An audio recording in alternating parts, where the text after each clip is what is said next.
Tahimik pero tuloy-tuloy ang galaw ng Vietnam sa pagtatayo ng mga infrastruktura nito sa Kalayaan Island Group o Spratly Islands. Ngunit bakit nga ba tila walang reaksyon ng China rito? Mula 2023, abala na ang Vietnam sa pagre-reclaim sa dating mga bakanting isla rito.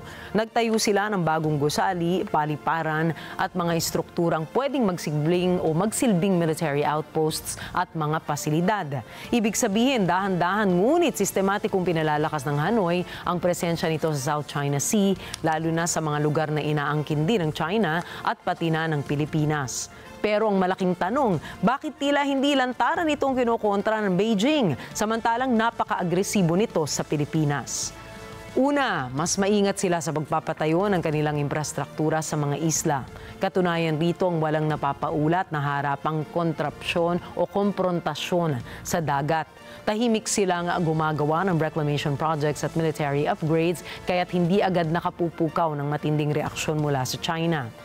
Ikalawa, mahalaga ang Vietnam sa ekonomiya at politika ng Beijing. Malaki ang trade relationship ng dalawang bansa sa kabila ng kanilang maritime disputes.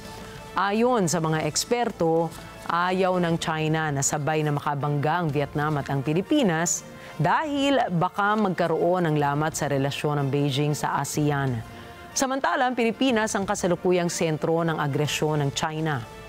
Nitong mga nagdaang buwan, paulit-ulit ang insidente ng pangaharas ng Chinese vessels sa mga barko ng Pilipinas sa West Philippine Sea. Mula sa laser pointing, water cannon attacks hanggang sa banggaan ng barko. Habang nakatutok ang Beijing sa Pilipinas, mas malaya namang nakakakilos ang Hanoi. Bukod pa rito, pinalalakas rin ng Vietnam ang ugnayan nito sa ibang bansa, kasama na riyan ang Pilipinas sa pamamagitan ng Coast Guard Cooperation at Joint Patrols. Sa madaling sabi, habang umiiral ang tensyon ng China at Pilipinas, tahimik pero steady ang Vietnam sa pagpapalakas ng presensya nito sa Spratlys. Ang resulta, lumalawak ang laro sa South China Sea at mas nagiging komplikado ang laban para sa maritime domain ng isa't isa.